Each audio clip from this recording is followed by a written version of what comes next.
So I don't know if you guys have seen this Elizabeth Holmes thing, this Theranos thing. So you guys have probably heard of the scandal about how she defrauded investors out of billions of dollars.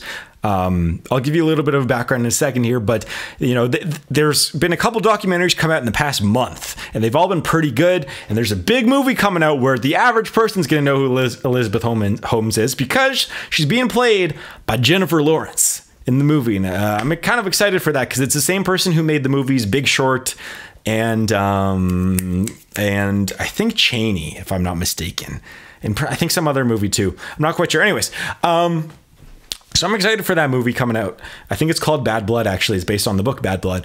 And here's the thing, is that I don't think I've been on camera giving my opinion about this whole thing. So let me take you back here. So in 2015, this whole kind of scandal about how the technology might not work started coming out, but it was really slow. And I remember, so Theranos, I guess I should give you some background on this, is that Theranos, for you guys, if you don't know, they were a medical tech company that their tech that they said they were doing was you could prick your finger and you could have a whole full blood work done. So cover everything that would normally take 8 vials of blood. You could do it in one prick of a finger, or I guess 3 vials of blood. 3 to 8, actually. Depends on what you're getting tested for. Anyways, they were like, hey, we have this thing where you could prick your finger and you could just get this done at home now. You could check your blood at home, or you could do it at Walgreens or wherever you want. And it's really simple and our tests are accurate. Everyone's going like, okay. And so it's kind of a scandal came out in 2015. I wasn't doing YouTube full time at the time, or like, or with any, I was just doing it kind of just still for fun in my apartment. But anyways, I remember seeing this interview though. I remember seeing this interview, and I wasn't doing business news at the time. And it made me raise an eyebrow. So she went on to Mad Money, which is a business program, which is fun, where it's Jim Cramer pretty much just goes crazy. He's just like, you know, Theranos says da, da, da, da, da, and he does it all in one take, and it's just like 8 minutes of him just, you know, spitting knowledge and facts. I don't know if he probably has a teleprompter. He has to have a teleprompter because there's no way he can memorize all that stuff. But he always has good bits in it for like 5-10 minutes, and he interviews people. And she went on there, and she was defending her tech. And I was like, okay, I still don't quite believe her. And then this happened. I noticed this, okay? And I never came out and said this because, again, this is 2015. I was still a young buck. I wasn't talking about business news. Listen to her voice here. And I remember watching this and I raised an eyebrow and then just kind of moved on and forgot about it until this all came up again. But I found the interview. It went like this. So here's her voice. And let me know if I'm crazy, because someone thought I remember showing this to, here's what I remember. I remember showing this to my girlfriend, okay? I remember showing this to her. I think it was actually, I showed this to her later in 2015 or in 2016. But I remember showing this to her and I was just like, am I crazy here? Or is she changing her voice? Because when Elizabeth Holmes talks, she sounds like, I always thought she had a cold. This is before the scandal came out. It always sounded like she had some sort of cold or throat infection or something. I'm not trying to be mean, but that's what she sounded like. And then this happened, okay? So here's her voice, what people are calling her fake voice, okay? And I picked up on this, I remember. This is what happens when you work to change things. And first they think you're crazy, then they fight you. Okay, so that's her fake voice now. I think she slipped up here. Here we go, next one. From this summer, from a 900-patient study where we got FDA clearance of the exact system that the journal is questioning. Okay, that's real voice, back to fake one. And then all of a sudden you change the world. And I have to say, Okay, you gotta think that that's fake, all right? So we're gonna get on topic here in a second, but what do you guys think about this? Does she have a fake voice? Now, there's tons of eyewitnesses. Now, I don't know. You can't say eyewitness testimony because they might be trying to get back at her. I don't know, but at least 5 people have gone on camera and said that voice is fake. Her baritone voice is fake, and she was, and she was doing it because she thought that having a lower, more male voice, like going lower, would get her more respect in the industry. And she thought that it would be a good thing to kind of sound like she always had something in her nose or her throat. And so she changed her voice in front of everyone, but she slipped up in some conferences. I think that she slipped up on camera this one time. And now here's one more clip, actually. So that's the interview that I found. Here's the clip that everyone's talking about, though, because her voice went really into a normal 20-year-old, 25-year-old, 30-year-old woman's voice for like 2 seconds. Here it is. So fake voice. Here's the fake voice coming up. We define diagnosis today as the determination. No, it hasn't. Well, if I use traditional words to describe what we're going doing, back from real, look. No, it hasn't. Well, if I use traditional words to describe what. Okay, so her voice again. People have modulations in their voice, but not. It's usually in pitch and not necessarily in tone, right? And not. I guess it's a little bit different actually, but like for example, if I go like this to like this, and I go way up here. And then I go like way down here and talk like this, you know, it still sounds like the same voice. I don't go like this, what she is doing and trying to drop my voice by tightening up my throat. Yeah, like I don't do that. So what do you guys think? I remember this, and this brought up the whole conversation, which I wanted to talk about today, which is psychopathy. And this is something that, again, I'm probably going to get demonetized for this. But I think it's something important to talk about because a lot of people that start businesses that are very successful are not psychopaths. A lot of them are borderline or just very narcissistic. So people think that there's the whole Wall Street psychopath thing. And there is definitely a higher prevalence of that.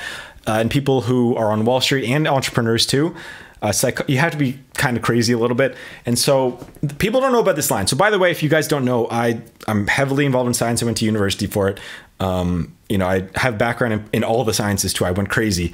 I had a triple minor in a bunch of different sciences for fun. Anyways, so there's this line between, I'm not a PhD though, by the way. So just getting that out of the way. So don't know exactly what I'm talking about, but I know a little bit. So there's this line. All right, there's like a normal here, and then there's kind of more an altruistic over here on the left side, which is you're selfless and, you know, you're thinking of others and you're not doing it for yourself. So there's normal. On the left is like altruism, not politically, just, you know, just saying.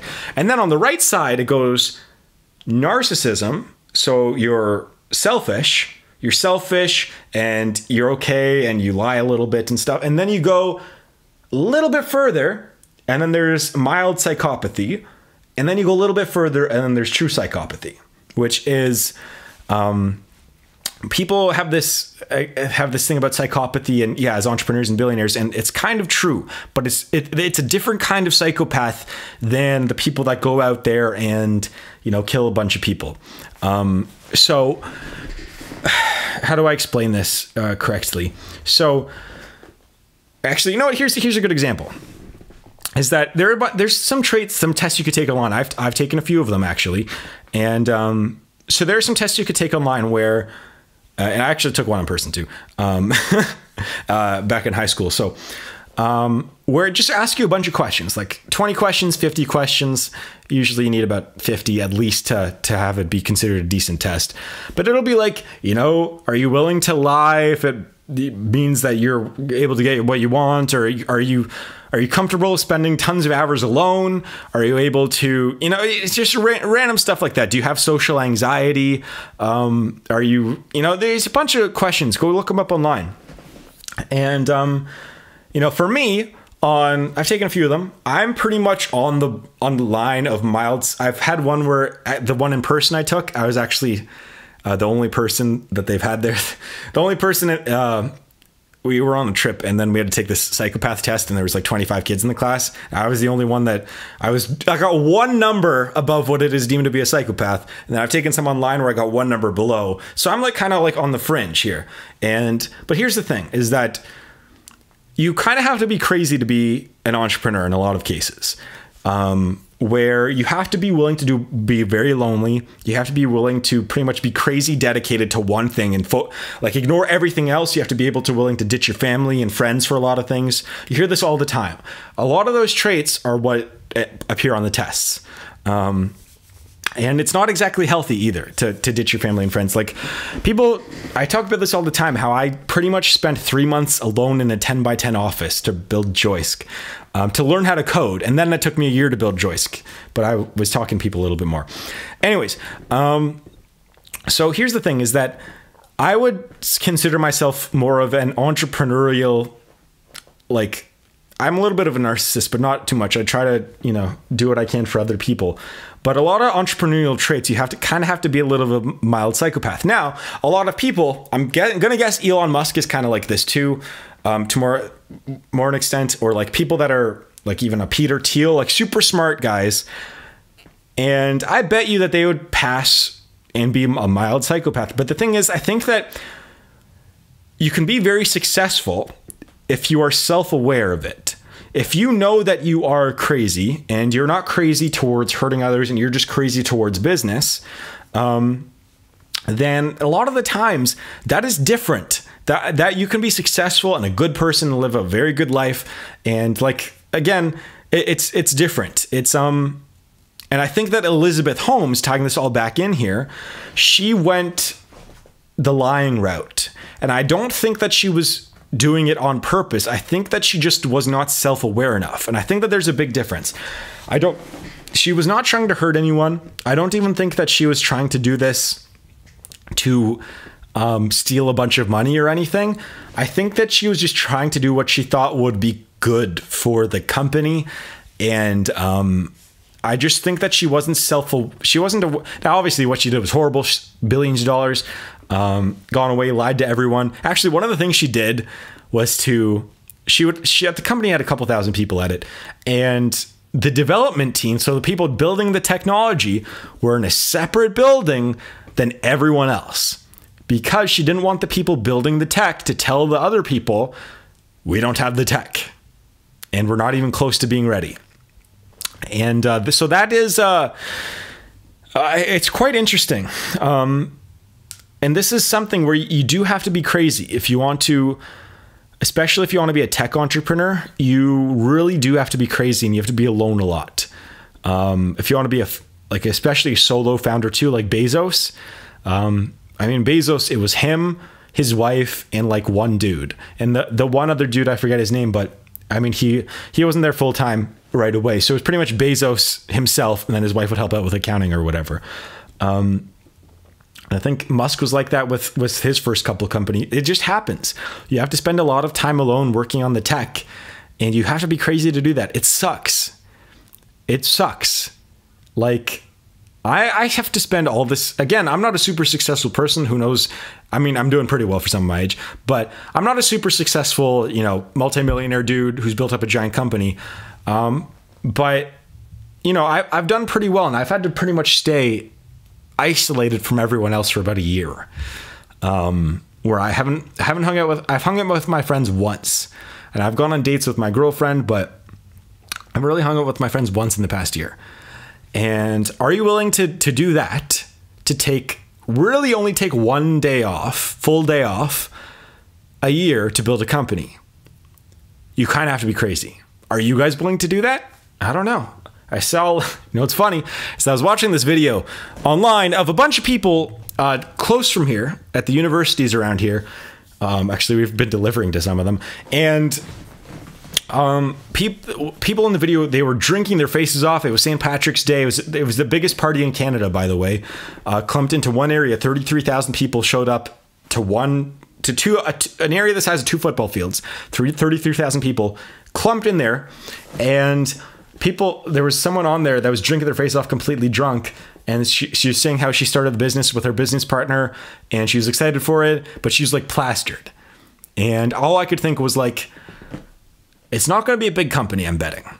If you're willing to go get plastered and drink your face off and not work, and not at least, because when you drink your face off, you're really taking 2 days off. 1 day off to drink your face off, and then another day off to recover, right? So I wish the best for them, but people are not willing to give that stuff up to succeed. And here's the thing is that I'm not saying you have to never take days off, but if you take days off, you got crazy bastards like me that don't take days off that are going to beat you in whatever you're doing. And there's always someone like that out there. So that's my view on all that, Elizabeth Holmes, psychopath, and all that kind of stuff, psychopathy.